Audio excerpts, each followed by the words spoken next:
Hello friends, मैं आपका mentor AK Singh और आज फिर हम अपने LLB फर्स्ट सेमेस्टर की क्लास को देखेंगे। LLB फर्स्ट सेमेस्टर की क्लास में हम क्या है टॉट्स उसमें चल रहे हैं, टॉपिक्स में उसे देख रहे हैं। तो उसका टॉपिक्स में आपको क्या है, आप करते के बारे में बता दें।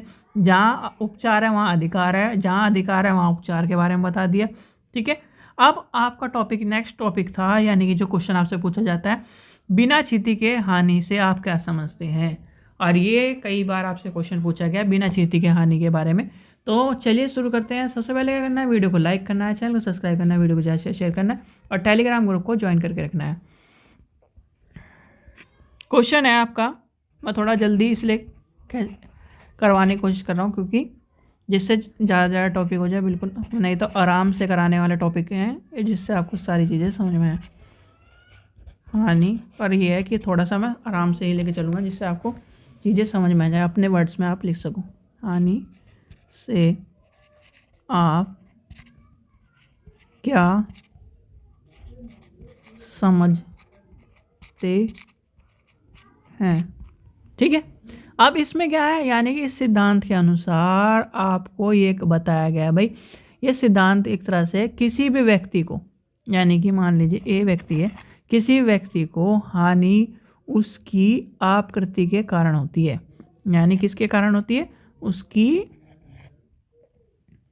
या किसी भी व्यक्ति को उसकी क्या होता है, हानि जो होती है। कोई भी व्यक्ति, यानी कि ए व्यक्ति है, उसकी क्या हुआ है, आकृति लिखी है, एक तरह से आकृति के कारण होती है, कारण हुई या होती है। ठीक है, होती है। ठीक है, यह आपको समझ में आ गया। अब वह क्षतिपूर्ति के लिए वाद लाने का अधिकारी है। किसके लिए, भैया मुझे चोट लग गई, मैं तो क्षतिपूर्ति के लिए वाद लाने का, या फिर एक तरह से कहीं ना कहीं मुझे क्षतिपूर्ति के लिए चीज़ चाहिए। तो वो क्या कह रहा है, यानी कि ये कहता है कि वह क्षतिपूर्ति के लिए वाद लाने का अधिकारी है। यानी कि उसके पास अधिकार है भैया क्षतिपूर्ति का, कि तो क्षतिपूर्ति ले, भले ही उसे आकृति से वास्तविक क्षति, यानी कि वास्तविक क्षति 1 पैसे की भी ना हुई हो।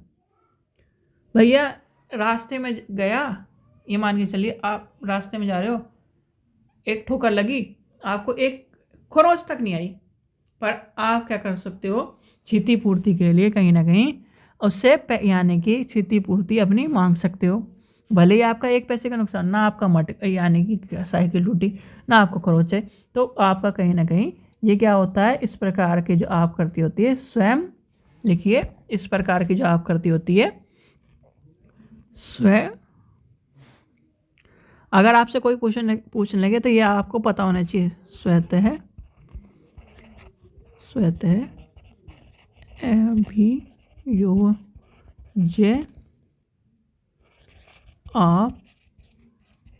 कृत्य होते हैं। इंग्लिश में क्या कहते हैं, लिख लिए, इंग्लिश में भी आपको मैंने बताया था, एक्सेंट पर।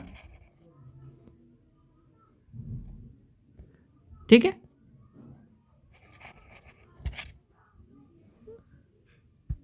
ऐसा नहीं कहेंगे सर। ठीक है, चलिए, ठीक है, पर सी। ठीक है, ये कहते से।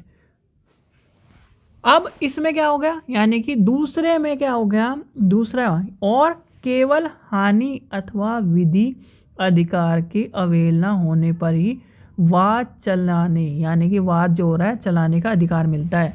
ये भी लिखो, जो अगर हानि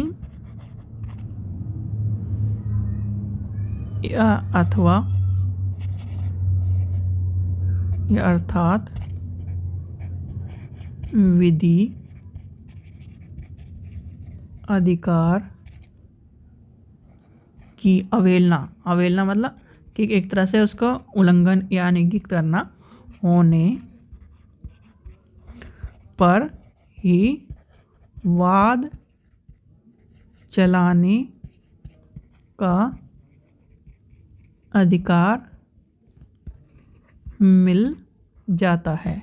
ठीक है, ऐसे मामलों में वास्तविक क्षति प्रमाणित करना आवश्यक नहीं होता कि भैया मुझे क्षति हुई थी, मेरे को चोट लगी थी, ये कहना आवश्यक नहीं। सबकी नज़रों में क्या है, टक्कर मारी थी आपको।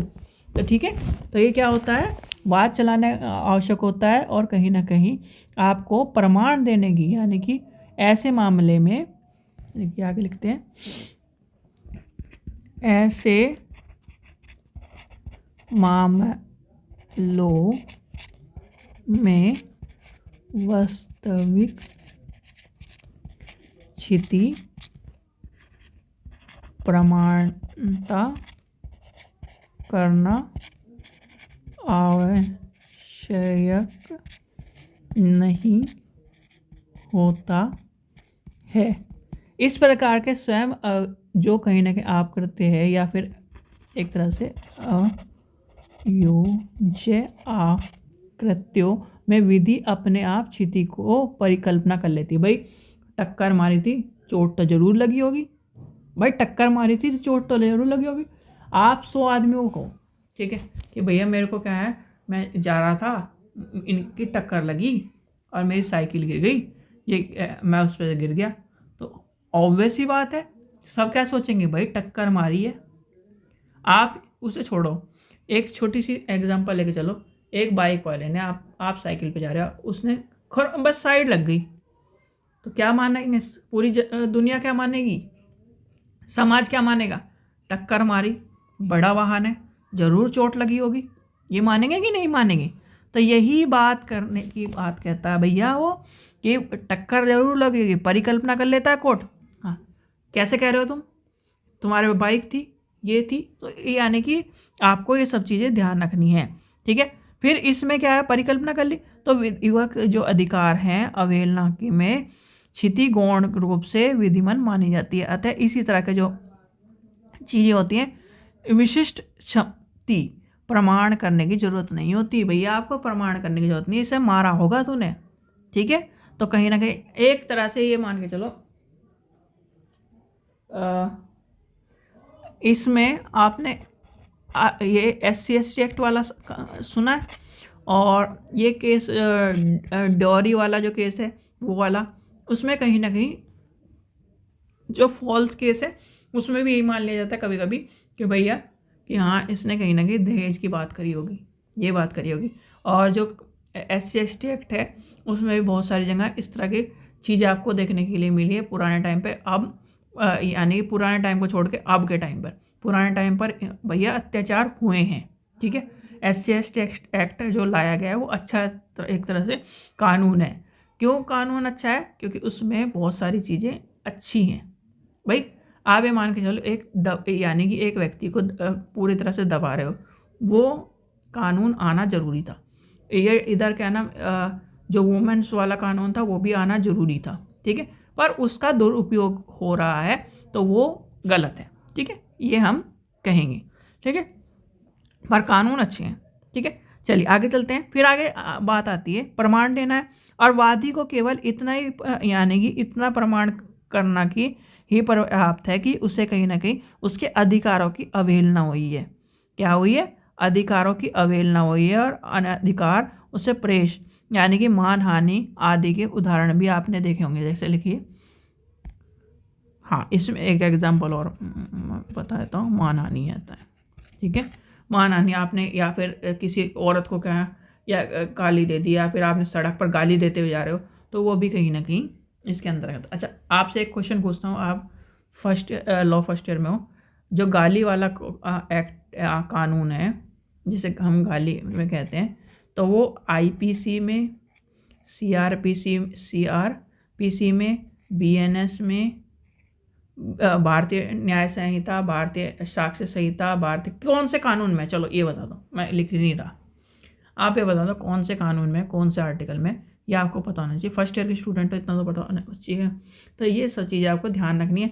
और दूसरा, अभी आप लॉ के स्टूडेंट हो, फर्स्ट सेमेस्टर के लॉ स्टूडेंट हो, अभी से ही आप क्या करो, ये चाहे गर्ल्स हो चाहे बॉयज़ हो, अपना एक काला कोट यानी कि अगर बॉयज़ हो तो पैंट, वाइट शर्ट और trouser, white shirt, black shoes और अपना ब्लेज़र, ये पहनने की आदत डाल लो।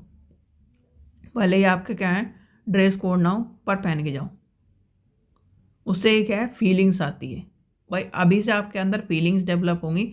यानी कि आपके पास 6 सेमेस्टर हैं, 6 सेमेस्टर तक फीलिंग आपका डेवलप होगी। अगर आप क्या करते हो, पहन गए, मतलब घर के कपड़े अलाउड है, घर के कपड़े पहन गए, नहीं।